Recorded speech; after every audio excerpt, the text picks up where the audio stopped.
Hey, this is Daniel Grove, and in this video, I'm going to share with you basically all of my most used Photoshop secrets that I use for my cosplay photos, my creative portraits, and all the cool special effects that I do. Why? Well, I don't know. I guess I'm just a nice, generous guy, and I hope this video will help someone take their photos to the next level. So in this video, I'm going to share with you a number of techniques, such as removing stuff from the background, separating your subject from the background, adding fog, adding glare, overlays, dodge and burn, skin smoothing, removing stray hairs, and making stuff glow, and a bunch of other helpful tips in between. So let's get started. First, let me show you how I clean up the backgrounds of my cosplay photos. Because I'm shooting at event venues, there's always stuff in the background that I need to remove. I want you to focus on the person. So in this photo, there are some features in the background that I don't want because they don't match with the style. So I'm going to use a number of techniques to get rid of them. For these, what I'm going to use is the content aware fill. So I'm going to use my polygon lasso tool, which allows you to draw polygon shapes. And it just does not have to be perfect, but I'm going to draw a shape over them with a little bit of margin around the edges. And once I have a finished selection there, I'm going to press Shift F5 and make sure content aware fill is selected, which for me it is by default, and click OK. So when you do that, Photoshop does its best to kind of calculate what should be in there from the outside and fills it in its content aware fill. Now, because of this, it did erase the line on the brick. So we can use the clone stamp tool, which is letter S. It looks like a stamp over here in the toolbar. And this allows you to basically sample from one area and paint it onto another area. So to do that, I'm going to hold Alt and click on the middle of the line over here that I want to copy. And with a very small brush size, which is right now I'm using 9 pixels, I can literally paint with a brush and it's copying from the other area. I'm doing this very carefully because I want this to blend in and look pretty seamless. There we go. It's not perfect, but it's pretty dang good. And yeah, I'm pretty happy with that. Over here, we've got another blemish we can remove. I could use that content aware fill. I could also use another tool, which is the spot healing brush. I love this because it's just a brush, a circle brush, and you paint and drag over something and boom, Photoshop erases it. I use this most commonly for like dot blemishes, like pimples and pieces of dirt and leaves on the ground that I don't like. Like this thing over here, just one click, you should get it. Yeah, nice. There we go. Let's try it on this. Let's see what happens if we use a spot healing brush on a large feature. It did okay, but it gets some wonky lines in there. I'd rather use that content aware fill. Like that, nice. This grout line here is kind of distracting to me, so let's see how content aware fill will handle that. Let's go right up into that shadow. All right, Shift F5, enter. Wow, nice. Let's go right around the boot.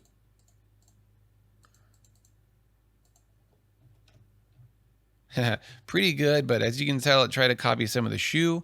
So I can use my clone stamp tool again and Alt click over here where the good area is, and I can paint on top of the bad area to cover it up. Now, as we get closer to the boot, we're going to need to use a smaller and more detailed painting. Let's go right around that edge, do the hard part first. There we go. And then we can do the easy part and just messy paint over it. There we go. Nice. No more distracting grout line.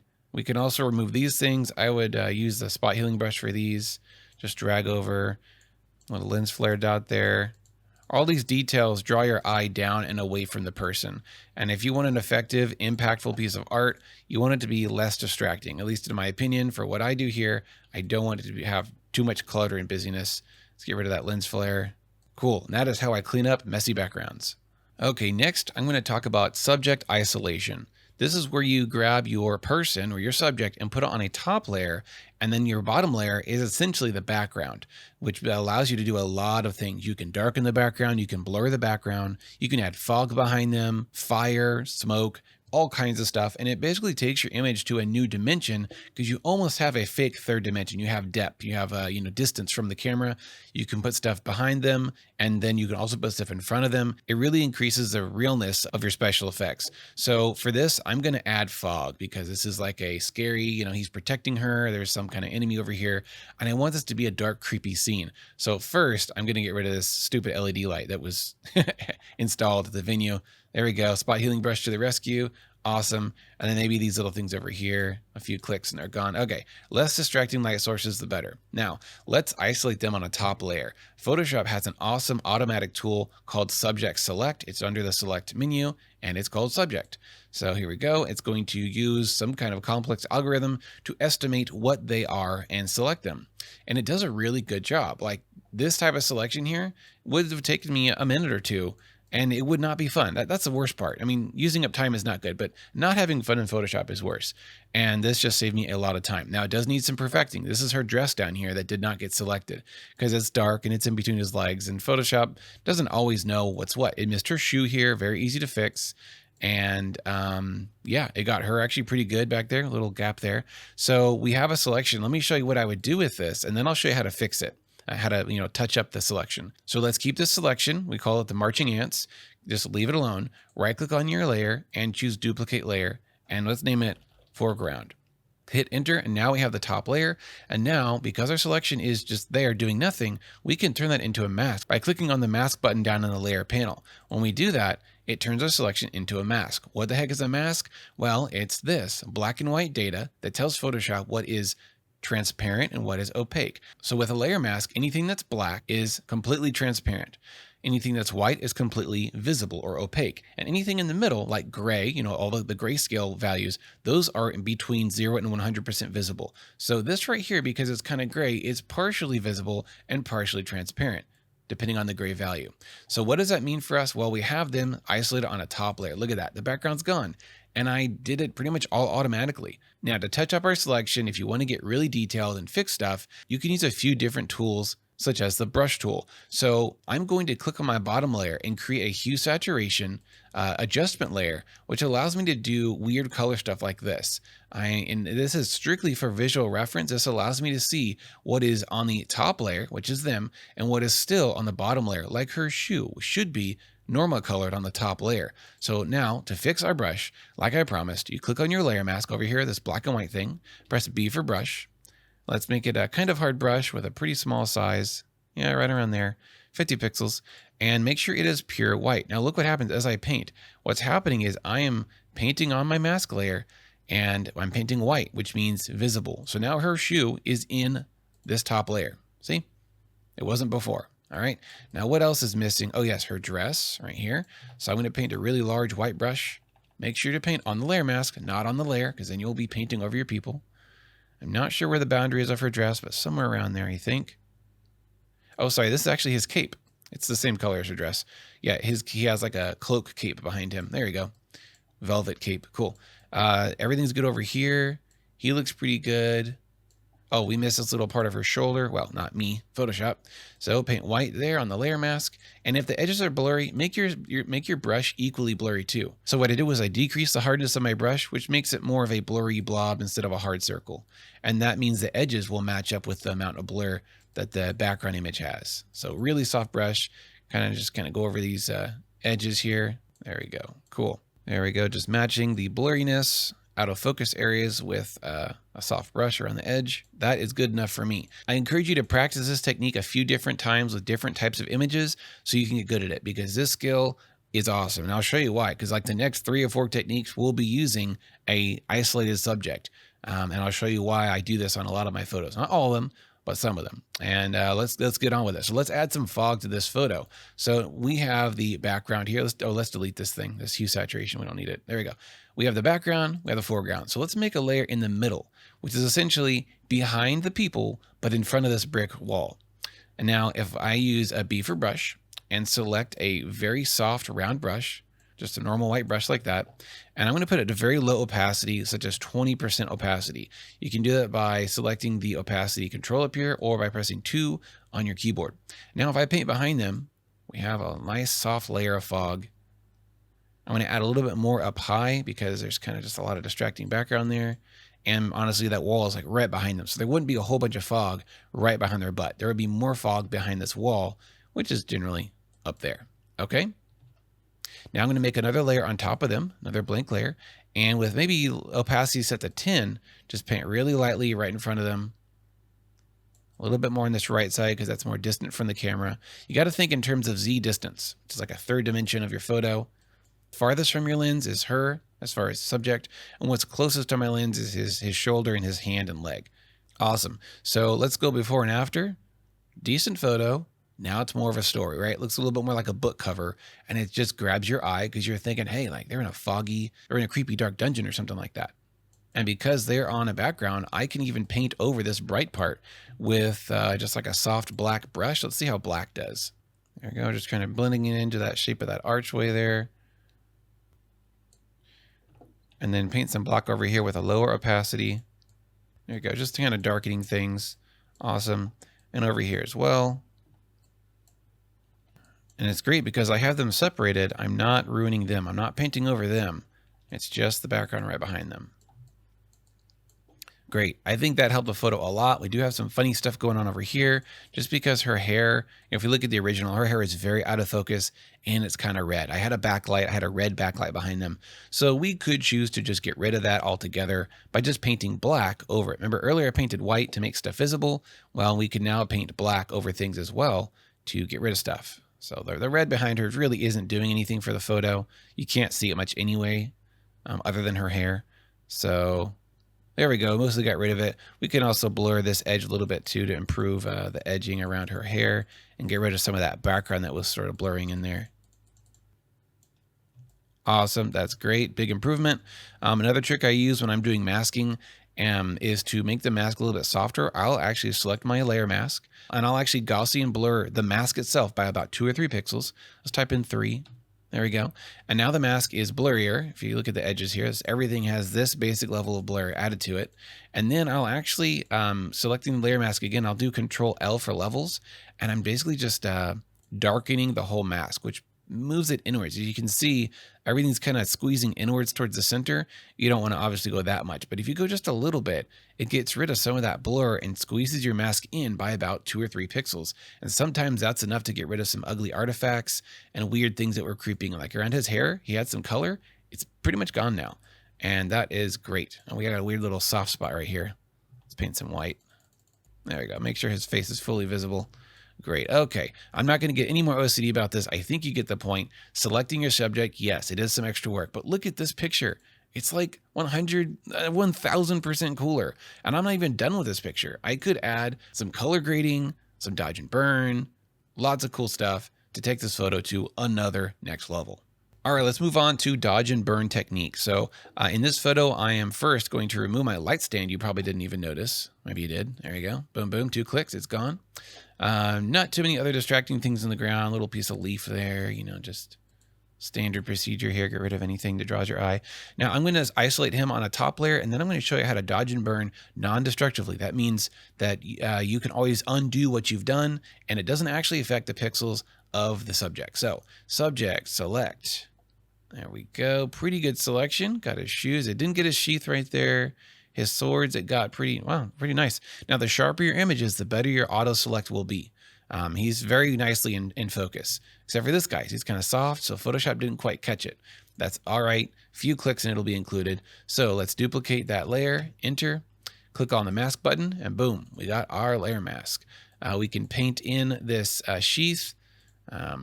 Click on the layer mask, get a brush tool, set it to white. And I'm going to click once right here and then shift click at the end. Now you can't see what's happening because obviously, you know, I didn't have the background layer hidden, and we can still see the sheath from the background layer basically coming through this top layer, even though it's not there. So we could paint blindly, but you know, we may miss. So I'm going to do that. Yeah, maybe a little bit lower. I'm just kind of painting blind to include his sheath. We cut out a little bit too much background. There you go. Okay. I'm not going to get too caught up in the details when I try. I'll do my best. So here is how to do dodge and burn non-destructively. First, you got to separate them on a top layer. And now we're going to create 2 curve layers. Create one and create another. Now you have to do this little option right here. I have my properties panel open, which allows me to turn on clipping layer. There we go. There we go. Another way to do it is you have to right click on the layer in the right area. So not on the icon, not on the layer mask, but over here in this weird little gray spot. It's kind of a bad design by Photoshop. Right click on it and you can create clipping mask, or you can release clipping mask. So what the heck is a clipping mask? Well, essentially, if I darken something using this curve layer, look, it's only affecting the one layer immediately below it. Now this kind of chains down to landing on this guy, which is our cosplayer. It's only darkening him. If I have clipping mask turned off, look, this is what we would expect to happen, right? The curve adjusts everything below it. That's how layers works. It always trickles downwards. So an upper layer will affect lower layers if it's a adjustment layer, which is this is just a curve adjustment layer. But when we turn on clipping mask and with the other one clipping mask, now it will only affect the layer immediately below it, which is in this case, this guy, the subject. So why is this important and how does this turn to dodge and burning? So the upper layer is going to brighten stuff. So increase the curve up a little bit, not too much, just a little bit. And the bottom curve, we're going to drop this one down to darken.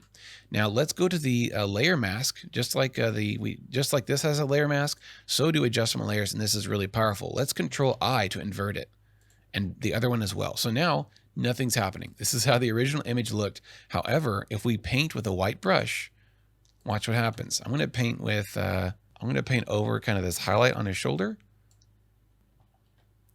with 50% opacity.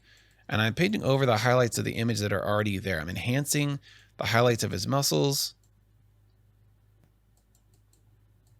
There we go. Now we can paint on the darkening curve or the burn curve and increase the shadows around the edges of him, which will also increase the definition of his muscles. So dodge and burning can be used to increase like body shape and curves. It can basically be used as makeup, you know, like contour. You can use it to enhance curves of women's bodies and muscles on dudes' bodies, or vice versa, I suppose. And it's really handy because it gives you complete contrast control. You know, you could increase contrast or do a S curve, but it's not going to do what this is doing. So before, after, look at that. That's not a bad photo, but that is just more intense and dramatic. And, you know, once you know what dodge and burning can do, you'll start seeing it everywhere. You'll start seeing dodge and burning used on magazine covers, movie posters. It's just industry standard for increasing the pop of a photo in a very custom, you know, controllable way. Awesome. Now to increase the pop further of this photo, to add more poppiness, I'm going to click on my bottom layer, which remember is just everything, right? Unedited. And I'm going to create a curves on top of this guy. Don't worry, not going to dodge and burn again. I'm just going to darken the background a little bit. Okay, maybe a lot. That looks pretty sweet. We can also desaturate it with a hue saturation. Change saturation out a little bit. Don't do black and white because this is like 2001. Don't do that anymore. Just like around 30 to negative 20, negative 30%. And it just kills some of the color. And he, however, is not having his color sucked out of him. So he is more vibrant than the background. He's also much brighter, more contrasty. And boom, shakalaka, we got him popping out from the background. And this is before and after. Amazing. Super cool photo. Okay, let's talk about overlays because special effects overlays are a huge part of my work. I use them in various different ways. And in this one, I have my friend Rihanna cosplaying as Ari or one of the versions of Ari. And this character has magical energy orbs in her hand. They're about the size of a bowling ball from most art that I've seen. So I went into Blender and I made these overlays. It is just a bright glowing energy ball. You can either paint this in Photoshop, you can find them online, don't be stealing images though, or you can buy overlay packs that may have something similar, but the general rule of how overlays work will be the same. Let me show you how I'll add this into her hand realistically. So first I got to size it down, right around there, bowling ball size. Let's put it on top of her hand. And here is the magic. It's just so simple. And I love this. You're going to change the blend mode of the layer, which is over here in the layer panel, change it to screen. Awesome. And there you go. We're done. That's all there is to it for overlays of this nature. Now, what I mean by that is overlays that have a black background and a bright or white foreground. This is going to work. If the background has detail and stuff back there, it's not going to go away like it just did here where the black is completely gone. Because of the way screen works, it essentially takes black values and makes them transparent. As things get closer to, away from black, they will become more and more visible. Basically just like the layer mask we've done previously. But because my background is completely 100% black, it goes bye-bye 100%. So now we have an energy ball in her hand, and I'm going to copy it to the other one. So Alt-click and drag it over here. It's a little bit higher. And because I don't want them to look the same, I can rotate this like this just to mix it up a little bit. Awesome. But we're not done. There's a lot more I'll do to this to make this look more realistic. First of all, I'm going to layer mask this ball and make her fingers appear like they are on top. So I'm going to get a circular brush. Make sure my color is black. Make sure I am painting onto the layer mask. And look at this. I can make her fingers basically pop out on top of the ball This finger too, but the other fingers, I think they're okay with being inside or behind the ball. So erase that part. There we go. See, we got our finger popping out on top. This one, her pinky's just a little bit over it. So, you know, not a big deal. Like, who's going to zoom in and be like, oh, her pinky is an energy ball. I can't enjoy this photo. Yeah, that's not going to happen. But you know what? It makes me sleep better at night knowing that I went 110% of my photos. Cool. So what would I do next to make this look even better, more realistic? Well, I'm going to add some haze or some glow to this. So let's make a top layer. Let's put this one on screen mode as well. Hit enter with screen selected. And now with the brush tool, I'm going to use a really soft brush. And I'm going to select a color that matches this. So I could either do light blue or pink. I'm going to go with pink because it just has a great look to it. Boom, boom, 2 clicks, and it looks great. Let's add some blue as well, maybe like off-centered just to mix it up. Very cool. Now that was a little too far off-centered. There we go, nice. And then we can add some really large glow. It's very faint on a top, another top layer. And let's make our brush really transparent, so like 20%, just like paint a big haze like that. And if that's too much, I'll make sure to put on screen mode. You can always turn the opacity down. It's like a subtle hint of energy and power and light. And yeah, that's how I do overlays. In my original, I think I used this stock photo of some bokeh lens blur things, and I overlaid this on top. So once you have an image like this brought in, switch it to screen mode, and there we go, nothing but bokeh. And we can size this up so that it is filling the image. Let me stretch out a little bit. There you go, cool. So we just got some glowy orbs on the sides. And look at that, I'm such a hypocrite. I didn't remove my light stand. You guys are probably just staring at that this whole time. There we go. Okay, now another step I'll do to take this image to another level is use a color lookup table. So LUTs or lookup tables is a standard technique used in film, usually in cinema, to give a movie a certain look and emotion and feel that makes all the film of the movie or certain scenes consistent, and it just helps tell the story. So let me show you what I'm talking about. Let's create an adjustment layer, the one that is called color lookup. Very few Photoshoppers even know this exists. Took me about 10 years to find it. I don't know why. And it's awesome. So what we're going to do is select a LUT. Photoshop comes with about 10 or 20 of them. As you can see, I've collected a few over the years. These are actually all free ones from places that I found that were free originally. I don't know their links anymore. Maybe I can look up these names again and find them, but they may not be free anymore. So if I can find them, I'll try to put the link in the description down below. But yeah, you can collect a bunch of free ones if you give people your email and, you know, and then unsubscribe from their website. So let me show you what a LUT is. A LUT will colorize your photo and add style and values. It'll play with the contrast and even the curves, pretty much every aspect of your photo, as far as dynamic range, color, and values will be tweaked with LUTs. So as you can see, they look cool. Like a lot of these look really nice. I love this one. It's a little too blue for people's skin, but the feel of it is just nighttime. And it's called Cubicle 99. Why? I don't know. I don't even know who made this, but it looks beautiful. This is a nice warm one. Gosh darn it, I love LUTs. Yeah, very cool. So what I would do is I'm going to find one that has a blue purple hint to it to kind of enhance the color scheme that I'm going for in this photo. This one's pretty nice. It's a little contrasty, but with the color lookup adjustment layer, remember you can always turn up the opacity down a little bit. So if it's too much, you can put it at 50%. Now it's 50% applied and 50% not. That looks great. And you also have a layer mask over here. So if you don't like what it does to their skin tone, you can just paint black over their skin and hide what it's doing to their skin tones. And now this lookup table, let's turn up to 100%, is coloring everything but her skin. Cool. So it's not going to mess up skin tones. And you can do the same with like your dress. If it's making too much contrast and hiding stuff, you can just paint a little bit of a black over it like this. This is my layer mask right here. Her body, her face, and her hands. Nice. Let's turn it down to maybe 80%. All right, let me show you how to add glare. I often use this on sword blades or shiny metallic things.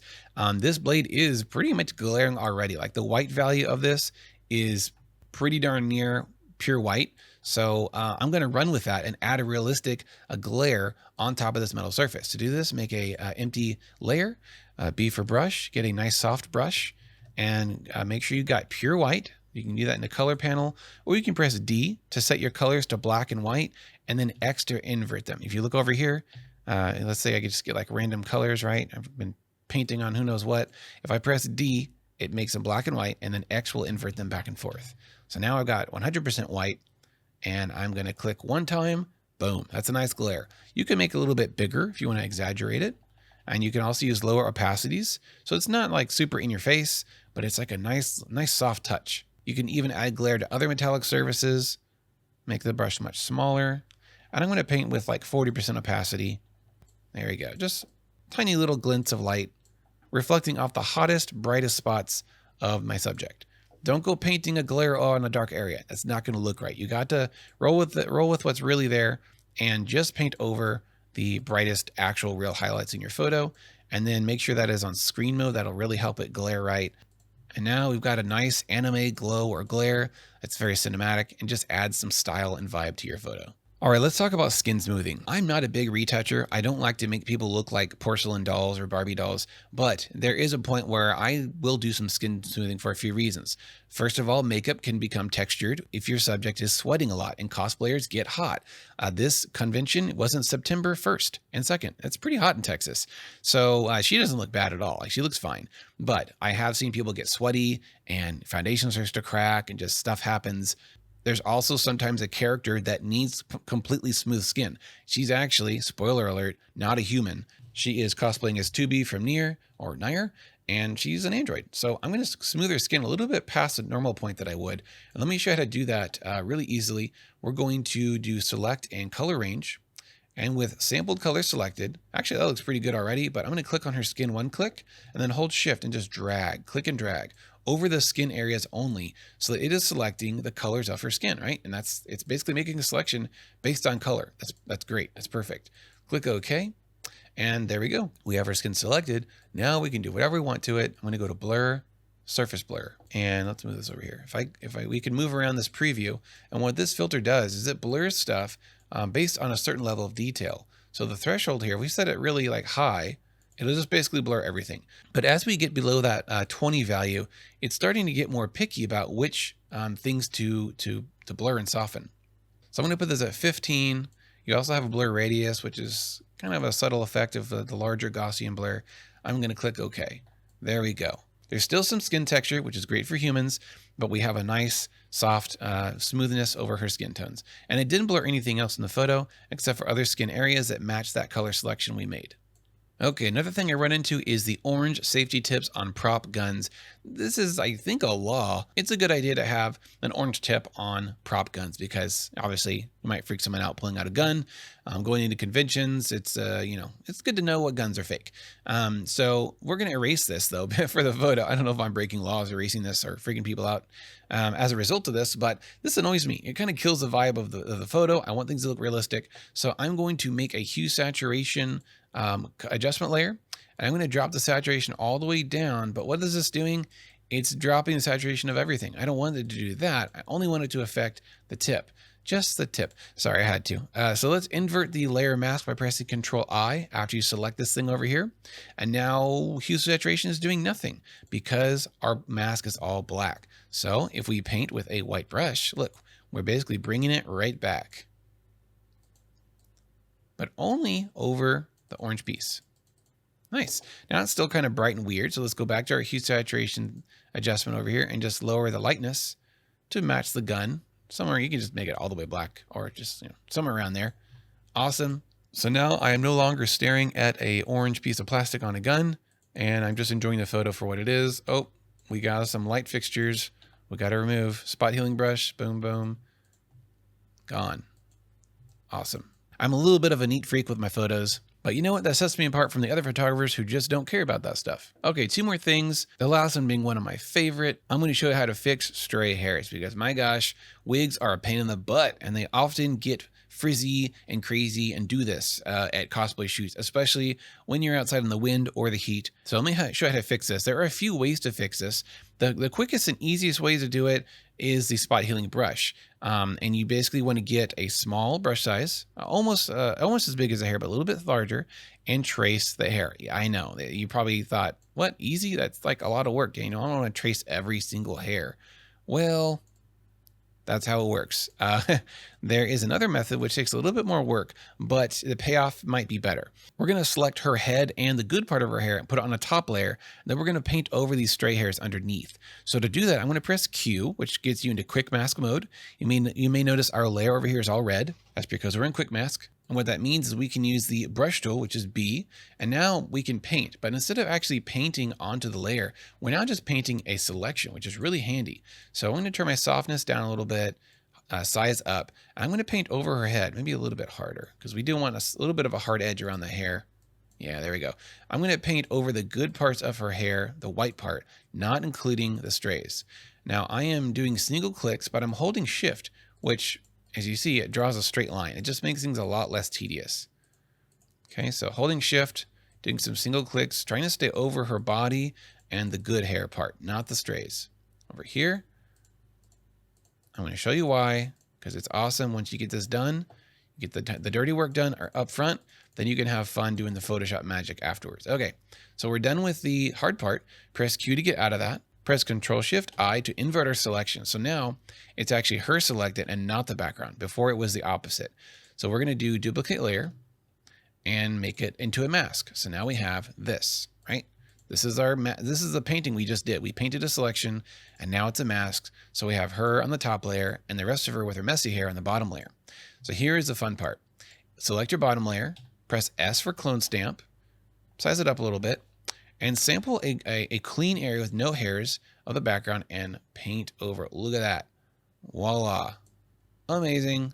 Doesn't always work this easily, but when you have a nice blurry background with like undistinct features, it works really good.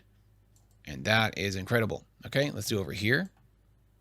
If you have really complex patterns behind the person, forget about it. It's not gonna work this well. Oh, look, I have to undo a few times. I'm screwing this up. There we go. Paint, paint, paint.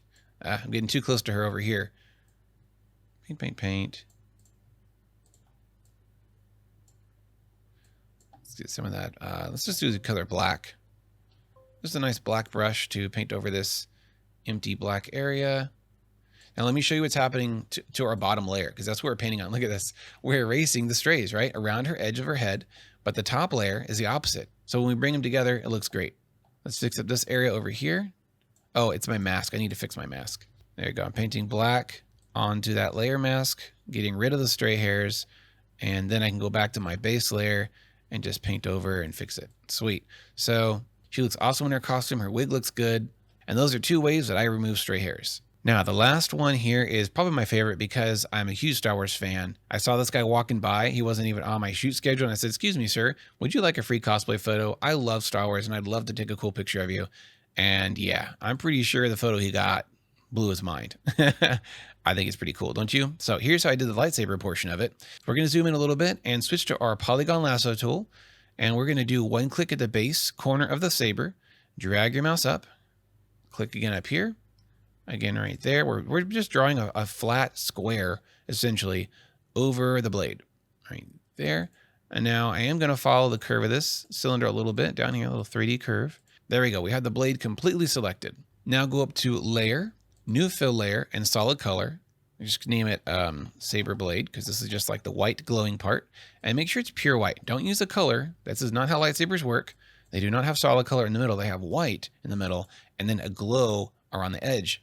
And that's what gives the implied color of the actual blade. Now, when you look at lightsabers, you'll say, you know what, Daniel was right. Lightsabers don't actually have color in the blade.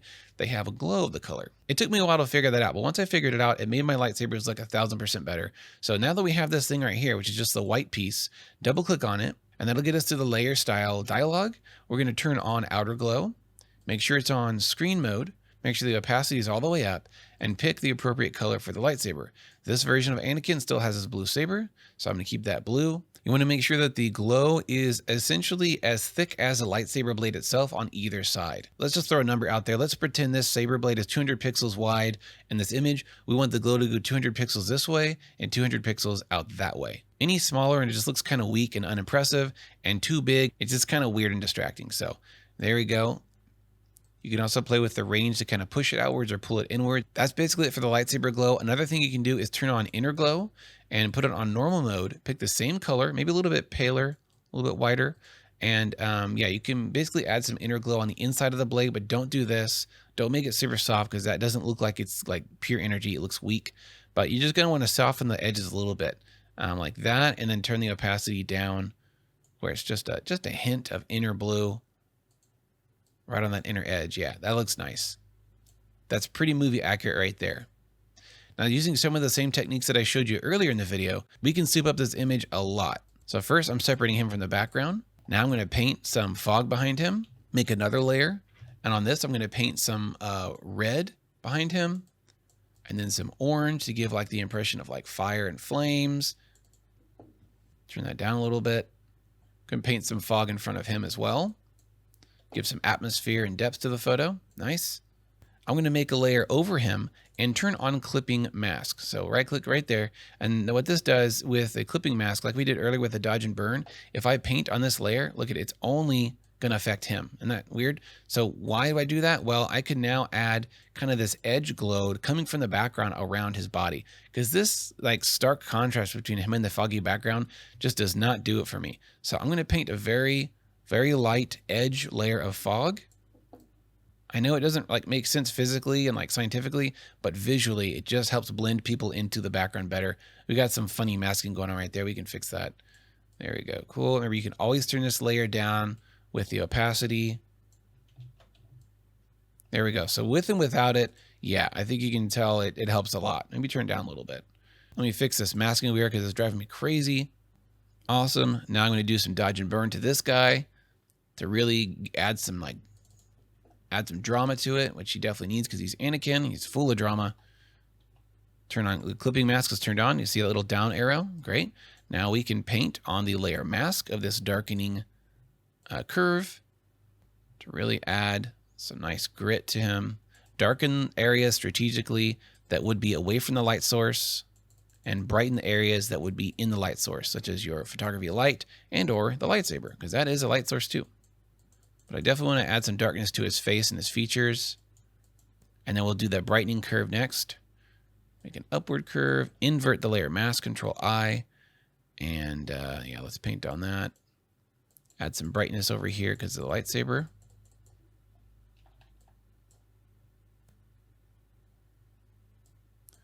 So that's with dodge and burn. That's without. With, without. Nice. I'm also going to darken the background. So make a curve adjustment layer just above the background layer on the very bottom and just drop it all down. Nice. Makes it a little bit less distracting. I'm going to turn my background fog down a little bit too. It's a little intense. A little too much white. All right, cool. Now let's use another technique I taught you in this video, which is the overlays. Let's use some burning embers. There we go. Nice. Size it up a little bit. Put this one like right here. And then we can do another one behind him. And scale it a little bit differently. Size it down a little bit. There we go. So we have some different embers behind him. Now there's some embers on top of his face. I'm going to get rid of those with just like a layer mask. Paint some black over him so that there's no weird sparks, embers in weird places. I don't want too many embers. I want them flying around like a fire's burning, you know, a bunch of younglings or something.